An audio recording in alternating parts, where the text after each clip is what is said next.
सुप्रभात मंडळी. मी नीलिमा पटवर्धन आणि आपण सध्या वाचत आहोत प्राध्यापिका सौ मीना आंबेकर लिखित हितगुज हे त्यांचं म्हणजे पुस्तक. तर आज जो मी लेख वाचून दाखवणार आहे त्याचं नाव आहे कणखर कळ्या. कणखर कळ्या. महाराष्ट्रीयन लग्नात वराच्या आईचा म्हणजे विहीणबाईंचा खास मान असतो. पूर्वीच्या काळी तर अगदी विचारू नका. गप्पा मारता मारता माझी आई सांगत होती, अगं माझ्या लग्नात माझ्या सासूबाई जेवण झाल्यावर रुसूनच बसल्या होत्या. मानाची पंगत जेवून उठल्यानंतर सासूबाईंना आणि इतर जवळच्या नातेवाईक बायकांना मुलीच्या आईनं चांदीच्या लवंगा द्यायच्या असतात. गडबडीत माझ्या आईनं लवंगा ठेवलेली डबीच काही केल्या सापडेना. मग काय, इकडे वरमाय रागावून बसल्या. मला केवढं टेन्शन आलं होतं, रडूस यायला लागलं. अगं या बारक्या बियांनी माझा जीव अगदी नकोसा केला बघ.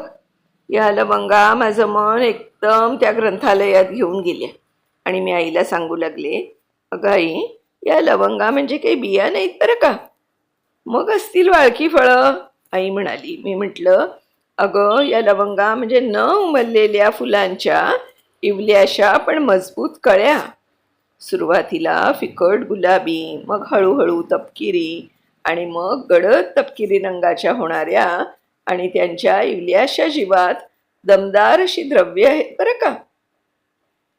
45 फूट उंच वाढणारं हे लवंगांचं झाड सर्वप्रथम इंडोनेशियातील मोलुकास या बेटावर प्रथम आढळलं.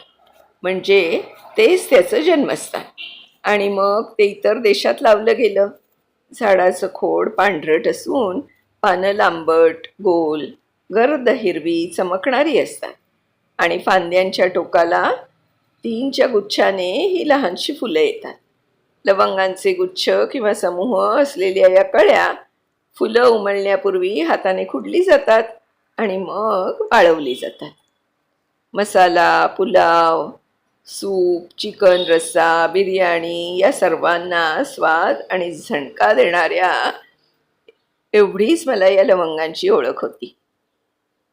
या सुंदर वासातूनच त्यांचं नैसर्गिक रूम एअर फ्रेशनर बनवलं जातं. थोड्याशा लवंगा टाकून पाणी अर्धा तास उकळायचं किंवा बिस्किटावर 2-3 लवंगा ठेवून 95 डिग्री सेल्सिअस ते 200 डिग्री फॅरनाईट या तापमानावर मायक्रोवेव्हमध्ये ठेवून 30 मिनिटांनी ते बाहेर काढायचं. म्हणजे घरभर सुंदर वास दरवळतो. बाटल्या आणि थर्मासचा वास घालवण्यासाठी फक्त 1 लवंग काम करते. ती त्यामध्ये काही वेळ घालून ठेवायची. अगं आपल्या बगीच्यात येणाऱ्या अळ्या, किडे, मुंग्या यांना घालवणारी मला एक पावडर मिळाली आहे. ती पावडर कशाची बनली माहिती आहे का?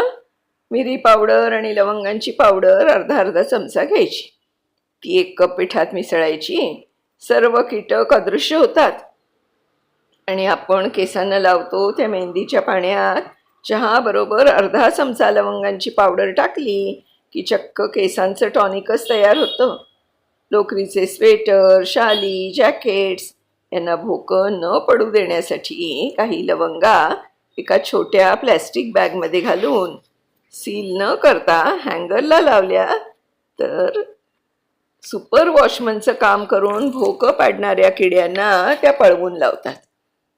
यामुळे लोकरीचे कपडे खूप काळ टिकू शकतात. आई आणखी एक गंमत ऐक.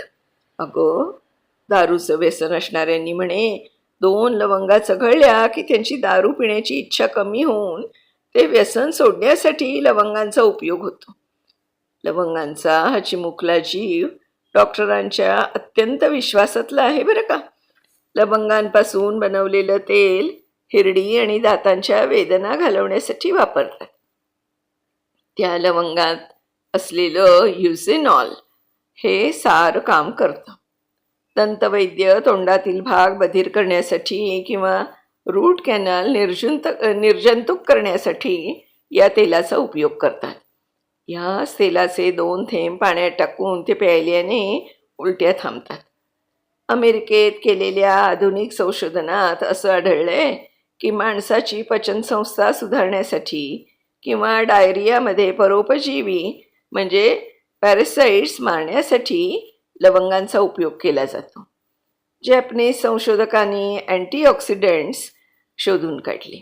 1995 झालेल्या संशोधनात डॉक्टर हुल्डा रेगेर क्लार्क यांनी असा शोध लावला की कॅन्सरला कारणीभूत असलेल्या अनेक कारणांपैकी एक परोपजीवी फ्लुक्स, शास्त्रीय नाव त्याचं असं आहे फॅस्किलोपेसिस बुस्किल, तर हा फ्लॅट वर्मच्या फॅमिलीमधला जंतू असून ह्याची अंडी मारण्याची शक्ती लवंगांच्या पावडरमध्ये आहे. हा परोपजीवी माणसाच्या आतड्यात असतो. कॅन्सरला कारणीभूत असणाऱ्या परोपजीवीची अंडी मारली गेली तरी हा त्याच्या अनेक अवस्थांमध्ये शरीरात असतो. याच्या सर्व अवस्थांना मारण्याच्या औषधाचं संशोधन चालू आहे आणि लवंगांच्या पावडरचा उपयोग कॅन्सरच्या शोधात केला आहे, औषधात केलेला आहे, हे मात्र निश्चित आहे. माझं हे लवंगायान ऐकून आई म्हणाली, तरीच माझ्या सासूबाई लवंगा नाहीत म्हणून रुसल्या होत्या. तर अशी ही लवंगांची कहाणी. छान आहे ना? खूप नवनवीन माहिती मिळतीये या सगळ्या लेखांच्यामुळे मला आणि आपल्या श्रोतृवर्गाला पण. धन्यवाद मीना.